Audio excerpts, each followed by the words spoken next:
Assalamualaikum warahmatullahi wabarakatuh. Perkenalkan, nama saya Teddy Lasmara dari Teknik Elektro, ingin mempresentasikan tentang pengembangan ejaan bahasa Indonesia. Yang pertama, pengertian ejaan. Ejaan adalah penggambaran bunyi bahasa dengan kaidah tulis-menulis yang distandarisasikan. Menurut KBBI Daring, ejaan adalah kaidah cara menggambarkan bunyi-bunyi atau kata, kalimat, dan sebagainya dalam bentuk tulisan atau huruf-huruf serta penggunaan tanda baca. Sejauh ini telah ada 6 kali perubahan pedoman ejaan. Yang pertama, ejaan Panofhitzen. Ini merupakan pedoman resmi ejaan pertama yang diterbitkan pada tahun 1901. Bahasa Indonesia waktu itu masih disebut sebagai bahasa Melayu. Bisa ditebak dari namanya, ejaan ini disusun oleh orang Belanda bernama Charles Vanophuizen dan dibantu oleh Engku Nawawi, gelar Sultan Makmur, dan Muhammad Taib Sultan Ibrahim. Kemudian ini ciri-ciri ejaan Panofhitzen.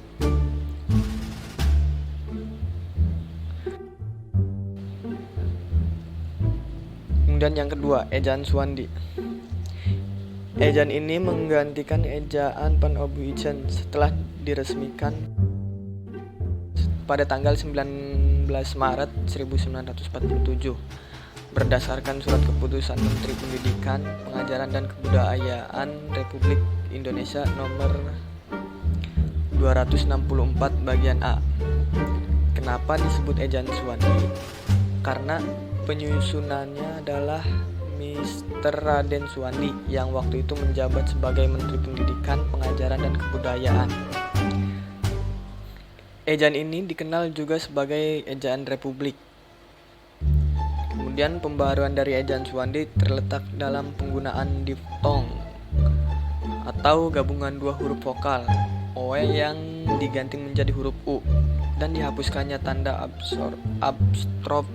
Tanda apostrof ini diganti menjadi huruf K atau tidak dituliskan sama sekali. Contohnya dari kata Jumat menjadi Jumat, rakyat menjadi rakyat, maaf menjadi maaf.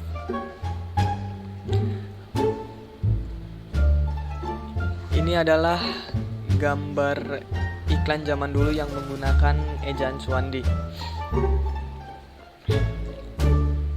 Selanjutnya, ejaan pembaharuan. Melalui Kongres Bahasa Indonesia II di Medan tahun 1954, Profesor Muhammad Yamin menyarankan agar ejaan Suwandi disempurnakan. Pembaharuan yang disarankan panitia yang diketuai Priyono dan Eka Topo antara lain membuat standar satu fonem, satu huruf, dan diftong a, i, u, dan oi. Dieja menjadi ai, au, dan oi. Selain itu, tanda hubung juga tidak digunakan dalam kata berulang yang memiliki makna tunggal seperti kupu-kupu dan alun-alun. Tapi ejaan ini tidak jadi diresmikan dalam undang-undang. Kemudian ejaan Melindo. Melindo ini akronim dari Melayu Indonesia. Penyusunan ejaan ini disusun tahun 1959 atas kerjasama Indonesia dan Persekutuan Tanah Melayu, yang dalam hal ini adalah Malaysia. Perubahan yang diajarkan dalam ejaan ini tidak jauh beda dari ejaan pembaharuan. Ejaan Melindo ini bertujuan untuk menyeragamkan ejaan yang digunakan kedua negara. Secara Indonesia dan Malaysia bahasanya mirip-mirip gitu.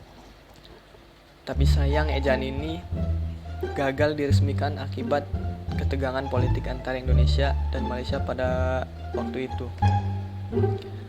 Kemudian ejaan LBK atau Lembaga Bahasa dan Kesastraan. Ejaan ini bisa dibilang adalah lanjutan dari ejaan Melindo yang tidak jadi. Panitianya masih campuran antara Indonesia dan Malaysia dan dibentuk pada tahun 1967. Isinya juga tidak jauh berbeda dari ejaan yang disempurnakan atau yang akan dijelaskan selanjutnya. Hanya ada perbedaan di beberapa kaidahnya saja. Adapun huruf vokal dalam ejaan ini terdiri dari I, U, E, A, O, dan E. Dalam ejaan ini, istilah-istilah asing sudah mulai diserap seperti ekstra menjadi ekstra, dari huruf X menjadi K dan S, kalbu jadi kalbu, huruf Q diganti menjadi huruf K, gerilya jadi gerilya, W diganti menjadi E. Kemudian ejaan yang disempurnakan atau EYD.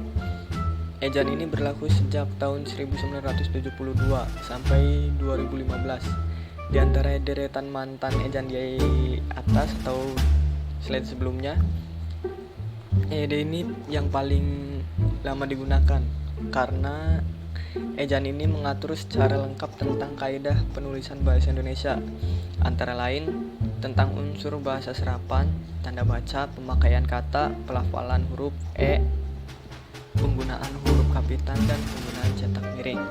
Selain itu huruf F, V, Q, dan X, kemudian Z yang kental dengan unsur bahasa asing resmi menjadi bagian bahasa Indonesia.